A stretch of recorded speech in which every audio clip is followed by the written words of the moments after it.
2015 group 2 ఫలితాలు రద్దు, మళ్ళీ వాల్యుయేషన్ చేయాలి. హైకోర్టు తీర్పు. టీజీపీఎస్సీ అధికార పరిధి దాటి వ్యవహరించింది. హైకోర్టు సాంకేతిక కమిటీ సిఫారసు అమలు చేయాల్సిందే. 8 వారాల్లో ప్రక్రియ పూర్తి చేయాలని ఆదేశం. ఇప్పటికే విధుల్లో ఉన్నటువంటి 1032 ఉద్యోగులపై ఎఫెక్ట్ అంటూ చూస్తా ఉన్నాం. అబ్బా 2015 గ్రూప్ 2 ఫలితాలు రద్దయినాయట. చాలా దారుణం ఇది.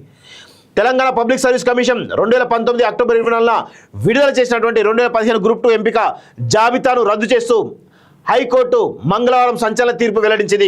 2019లో హైకోర్టు డివిజన్ బెంచ్ తీర్పు సాంకేతిక కమిటీ సిఫారసులకు విరుద్ధంగా వైట్నర్ వినియోగం, దిద్దుబాటులో ఉన్నటువంటి పార్ట్ బి జవాబు పత్రాలను తిరిగి మూల్యాంకనం చేయడం చెల్లదని స్పష్టం చేసింది. హైకోర్టు తీర్పు సాంకేతిక కమిటీ సిఫారసులకు విరుద్ధంగా వ్యవహరించే అధికారం టీజీపీఎస్సీకి లేదని పేర్కొంది.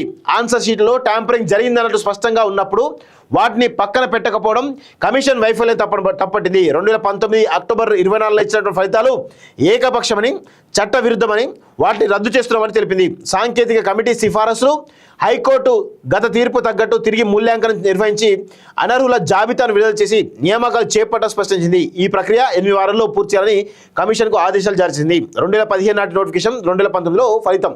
ఇది ఎప్పటిది? కేసీఆర్ గవర్నమెంట్లో ఒక గ్రూప్ 2 వేసారు, అది కూడా ఇప్పుడు రద్దయింది. ఎంత దారుణంగా ఉంది చూడండి. సాంకేతిక కమిటీ సిఫారసుతో పాటు 2019 జూన్ 6న హైకోర్టు ఇచ్చినటువంటి తీర్పుకు విరుద్ధంగా అన్ని జవాబుపత్రాలను వాల్యుయేషన్ చేయడాన్ని సవాలు చేస్తూ సుజాత్తో మరో 14 మందితో పాటు మరో 5 పిటిషన్లు దాఖలయ్యాయి అంటూ చూస్తా ఉన్నాం. సో వీటిపై జస్టిస్ నగేష్ భీమపాక విచారణ చేపట్టారు. పిటిషన్ల తరపున న్యాయవాదులు వాదనలు వినిపిస్తూ గ్రూప్ 2 కింద 13 కేటగిరీలో 1032 పోస్టుల భర్తీకి 2015 నోటిఫికేషన్ జారీ కాగా 2016లో అనుబంధ నోటిఫికేషన్ జారీ అయిందని, 2016 నవంబర్ 11, 13 తేదీలో రాత పరీక్షలు జరిగాయన్నారు. ప్రశ్నాపత్రం బుక్లెట్కు OMR షీట్లకు పొంతన కుదరకపోవడంతో ఈ సమస్య పరిష్కారానికి 2016 డిసెంబర్లో సాంకేతిక కమిటీని ఏర్పాటు చేస్తూ కమిషన్ ఉత్తర్వులు జారీ చేసిందన్నారు. ప్రశ్నాపత్రంలో బుక్లెట్ నెంబర్, OMR నెంబర్ ఒకటే ఉండాలని అభ్యర్థులు ఇన్విజిలేటర్ భావించడం వల్ల ఈ గందరగోళం తలెత్తిందని 2017లో కమిటీ సమర్పించిన నివేదికలో వెల్లడించింది. OMR షీట్ పార్ట్ ఏలోని అభ్యర్థి వ్యక్తిగత వివరాలకు సంబంధించి చిన్న పొరపాట్లు ఉంటే సవరించవచ్చని, అయితే పార్ట్ బిలోని 150 ప్రశ్నల జవాబులకు ఏదైనా తుడిచివేత, వైట్నర్ వాడినట్లయితే వాటిని వాల్యుయేషన్ చేయరాదని కమిటీ సిఫారసు చేసిందన్నారు. ఈ వ్యవహారంపై కొందరు హైకోర్టును ఆశ్రయించగా సాంకేతిక కమిటీ సిఫారసు సమర్థిస్తూ దాని ప్రకారం మూల్యాంకనం చేపట్టాలంటూ 2019 జూన్ 6న డివిజన్ బెంచ్ తీర్పు వెలువరించిందన్నారు. హైకోర్టు డివిజన్ బెంచ్ తీర్పు అమలు ముసుగులో OMR షీట్లో వైట్నర్, తుడిచివేతకు పాల్పడిన అభ్యర్థుల పత్రాలను మూల్యాంకనం చేయడం ద్వారా ఆ తీర్పు స్ఫూర్తికి విరుద్ధంగా టీజీపీఎస్సీ వ్యవహరించిందని ఆరోపించినట్టు తెలుస్తూ ఉంది. నియామకాలు పూర్తయి వాళ్ళంతా విధుల్లో ఉన్నారట. చూడండి, OMR షీట్లో వాల్యుయేషన్ అడ్వాన్స్డ్ ఆటోమేటెడ్ స్కానింగ్ వ్యవస్థ ద్వారా జరిగిందని, ఇందులో యంత్రాలు తప్ప మనుషుల ప్రమేయం ఉండదని కమిషనర్ తరపు న్యాయవాది వాదించారు. ఇప్పటికే నియామకాలు పూర్తయ్యాయని, వారంతా విధుల్లో ఉన్నారని కోర్టుకు తెలిపారు.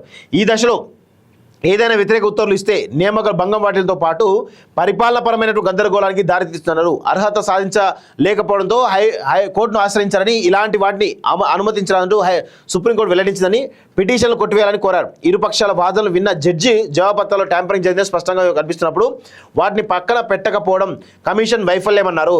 సాంకేతిక కమిటీ సిఫారసులను అనుమతిస్తూ హైకోర్టు డివిజన్ బెంచ్ 2019 జూన్ 3న ఇచ్చిన తీర్పులో స్పష్టంగా పేర్కొందన్నారు. ఈ తీర్పు మేరకు పార్ట్ బిలోని ఆన్సర్లను వాల్యుయేషన్ చేయరాదన్నారు. పార్ట్ బిలోని జవాబుల మూల్యాంకనంపై కమిటీ నిషేధం విధించిందని, దీనికి విరుద్ధంగా కమిషన్ చేపట్టిన మూల్యాంకనం కమిటీ సిఫారసులు హైకోర్టు తీర్పును పట్టించుకోవడమే అన్నారు. తేజ్ ప్రకాష్ పాతక్ వర్సెస్ రాజస్థాన్ హైకోర్టులో ప్రభుత్వ నియామకాల్లో రాజ్యాంగ హక్కులైన పారదర్శకత, సమానత్వం ఉండాలని స్పష్టంగా ఉందన్నారు.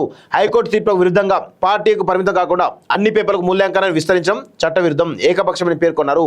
ఇందువల్ల 2019 అక్టోబర్ 24 విడుదల చేసిన ఎంపిక జాబితాను రద్దు చేస్తున్నట్లు తీర్పు వెల్లడించినట్టు చూస్తాం. 2019లో ఎవరైతే గ్రూప్ 2కు ఎలక్ట్ అయ్యారో వాళ్లకు ఒక భారీ దెబ్బగా అయితే కనబడుతున్నట్టుగా చాలా స్పష్టంగా తెలుస్తూ ఉంది.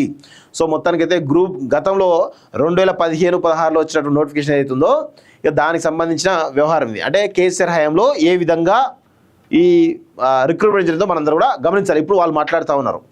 ఇప్పుడు మాట్లాడండి చాలామంది. ఇప్పుడు కేటీఆర్ మాట్లాడి చూద్దాం దీనిపైన. సిగ్గుండాలే కొంచెమైనా.